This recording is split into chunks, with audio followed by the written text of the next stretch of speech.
ये कि बीजेपी की मजबूरी और ज़रूरी दोनों है कॉलिशन। और यही वजह है कि केंद्र में जो मोदी जी हैं प्रधानमंत्री, तो वो कॉलिशन गवर्नमेंट के प्रधानमंत्री हैं। तो बीजेपी के चिराग पासवान, तो मांझी जी भी पैसा पर भीड़ लाते हैं। अब जाके मांझी की रैली को कवर कीजिए, अब जाके बीजेपी की रैली को कवर कीजिए। इवन प्रधानमंत्री अभी आए हुए थे पटना, उनका रोड शो हो रहा था, मैं उसमें कवर कर रहा था। मैंने पूछा कुछ महिलाओं से, तो कहा कि 500-500 रुपये दे के लाया गया है।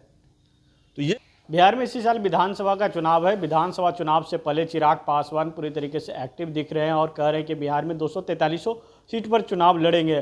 क्या अभी जो एनडीए के अंदर जो हैं वो शामिल हैं, केंद्र में मंत्री हैं और लगातार कह रहे हैं कि 243 पर तैयारी हमारी चल रही है, तो क्या बिहार में जो है बीजेपी को जो कमल है उसको मुरझाने की तैयारी चल रही है क्या? मेरे साथ बातचीत करने के लिए मेरे संपादक SK राजीव सर हैं। किस तरीके से देख रहे हैं? चिराग पासवान लगातार शाहाबाद में भी रैली किए, के साथ साथ जहाँ भी वो रैली में जाते हैं काफ़ी संख्या में भीड़ भी उमड़ती है। देखिए विवेक, जो सवाल है आपका ना, उस सवाल बहुत ही महत्वपूर्ण है। वो भी अभी वर्तमान में जो राजनीति चल रही है उसमें, और बीजेपी जो लगातार अपने आप को यह बताने की कोशिश कर रही है कि भाई हम दुनिया की सबसे बड़ी पार्टी है, हमारे सबसे ज़्यादा काज करता है। लेकिन आप देखिए कि बीजेपी की मजबूरी और ज़रूरी दोनों है कॉलिशन। और यही वजह है कि केंद्र में जो मोदी जी हैं प्रधानमंत्री, तो वो कॉलिशन गवर्नमेंट के प्रधानमंत्री हैं, वो बीजेपी के प्रधानमंत्री नहीं हैं। तो बीजेपी कितनी मजबूत है इसका अंदाज़ा आप इसी से लगा सकते हैं। देखिए, कहा ये गया है कि अत्यधिक अहंकार विनाश का सबसे बड़ा कारण होता है। आज आप अगर देख लीजिए पूरे देश में, तो कुछ ही ऐसे प्रदेश है जहाँ पर कि बीजेपी की अपनी सरकार है, नहीं तो बाकी हर जगह कॉलिशन गवर्नमेंट है। यही वो बीजेपी है जो एक ज़माने में, जब 2013 में, आप उसमें पत्रकारिता में नहीं आए होंगे, उस समय जब राजनाथ सिंह जी बने थे राष्ट्रीय अध्यक्ष और नरेंद्र मोदी जी के नाम का प्रस्ताव उन्होंने दिया था कमेटी में विधिवत, तो नीतीश जी नाराज़ हो गए थे और नीतीश जी ने साथ छोड़ दिया था और बीजेपी यहाँ पर 50 सीट पर सिमट गई थी, जबकि सरकार में लंबे समय तक रही थी। यानी कि बीजेपी आज की तारीख में भी जनता की पहली पसंद नहीं है, और इसी चीज़ का लाभ जो है वो चिराग पासवान उठाना चाह रहे हैं। क्योंकि चिराग को ये पता है कि बिहार में बीजेपी के पास कोई बड़ा चेहरा नहीं है, सम्राट चौधरी कोई नोन फेस नहीं है। जनता MLC है, जनता उनको पसंद नहीं करती है बहुत ज़्यादा। अगर पसंद करती तो वो कुशवाहा समाज का वोट लोकसभा चुनाव में कन्वर्ट करवा सकते थे बीजेपी की, तब उन्होंने नहीं करवाया। तो कौन सा बड़ा चेहरा है बीजेपी के पास आज की तारीख में, बताइए आप? बीजेपी के पास बिहार में आज की तारीख में कोई भी बड़ा चेहरा नहीं है, और इसी का लाभ चिराग लेना चाहते हैं। क्योंकि चिराग को पता है कि उनका स्ट्राइक रेट 100% है, यानी कि 5 सीट वो लड़े, 5 जीत गए। अभी झारखंड में 1 सीट लड़े, वहाँ वो चुनाव जीत गए। तो आपके पास अगर चेहरा नहीं होगा तो फिर आप दांव किस पर लगाएंगे? और चिराग इसी पर राजनीति कर रहे हैं और इसी का वो फ़ायदा उठाने की कोशिश में है। और आप यकीन मानिए, चिराग का जो बॉडी लैंग्वेज है और जो सम्राट चौधरी का बॉडी लैंग्वेज है, उसमें ह्यूज डिफरेंस है। चिराग आज भी एक नेता की तरह, एक जन नेता की तरह लगते हैं। जब वो बात करते हैं, जब वो चलते हैं, तो यह लगता है कि वाकई में एक जनता का प्रतिनिधि जा रहा है। लेकिन सम्राट चौधरी अगर चलते हैं तो आप देखिएगा कि डबल लेयर सुरक्षा और उनका बॉडी पूरा तना रहता है। एक चीज़ जान लीजिए, आप IAS अधिकारी नहीं हैं, आप जनता के प्रतिनिधि हैं। चुनाव में अगर हार जाइएगा तो फिर आप सड़क पर आ जाइएगा। तो चिराग इस चीज़ को समझ रहे हैं। विवेक, इस चीज़ को समझिए। कल जीतन राम मांझी चिराग पासवान को लेकर सवाल उठा रहे हैं कि चिराग पासवान जो भीड़ जुमाते हैं, वहाँ पे भीड़ जो पैसे पे लाते हैं, भीड़ हमने इमामगंज में अरे सर, ये तो ऐसा थोड़ा है कि सिर्फ चिराग पासवान, नहीं तो मांझी जी भी पैसा पर भीड़ लाते हैं। अब जाके मांझी की रैली को कवर कीजिए, अब जाके बीजेपी की रैली को कवर कीजिए। इवन प्रधानमंत्री अभी आए हुए थे पटना, उनका रोड शो हो रहा था, मैं उसमें कवर कर रहा था। मैंने पूछा कुछ महिलाओं से, तो कहा कि 500-500 रुपये दे के लाया गया है। तो ये कोई नई बात तो है नहीं कि चिराग की रैली में। लेकिन चिराग की रैली में आपने एक चीज़ गौर नहीं किया विवेक, युवाओं के भीतर जो उत्साह था वह बता रहा था कि बिहार का युवा अब एक युवा नेतृत्व की तलाश कर रहा है। मैं ये नहीं कह रहा हूँ कि चिराग पासवान मुख्यमंत्री बनेंगे, चिराग पासवान ने कोई पैसा नहीं दिया है हमको, लेकिन चूंकि मैं एक जर्नलिस्ट हूँ तो इस बातों को रखना मेरी जिम्मेदारी है। क्योंकि दिल्ली में कुछ मीडिया कर्मियों को बिठा करके अगर अमित शाह मीटिंग कर लेंगे और उससे वह यह समझ लेंगे कि हम बिहार जीत जाएंगे, तो ऐसा नहीं होता है।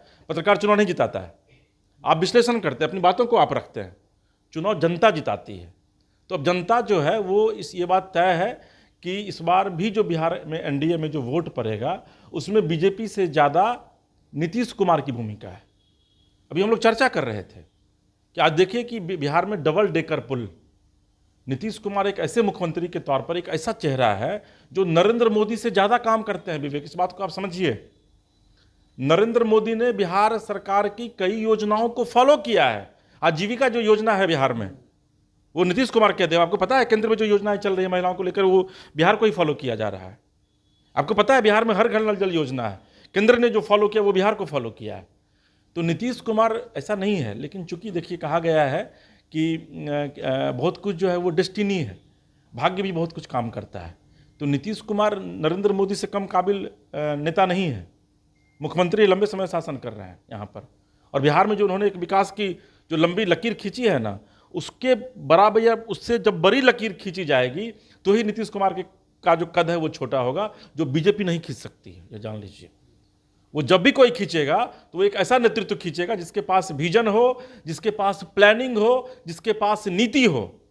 बीजेपी के पास क्या है बताइए आप मुझे, आप बताइए बीजेपी कोई भी एक ऐसी प्लानिंग बिहार के लिए जो बीजेपी की प्लानिंग हो। ये प्लानिंग नीतीश कुमार की है।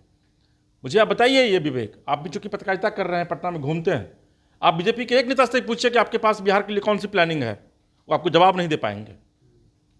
मैं ये नहीं कर रहा हूँ, मैं बीजेपी का कोई विरोध नहीं कर रहा हूँ, लेकिन जनता को झांसे में रख करके आप बहुत लंबे दिनों तक शासन नहीं कर सकते। और यही वजह है कि बिहार में बीजेपी हमेशा पिछलग्गू बनी रही, और ये पिछलग्गू बनी भी रहेगी, क्योंकि नीतीश कुमार नीतीश कुमार के साथ एक समस्या क्या है ना, कि नीतीश कुमार के बाद कोई एक बड़ा नेता नहीं है जेडीयू में।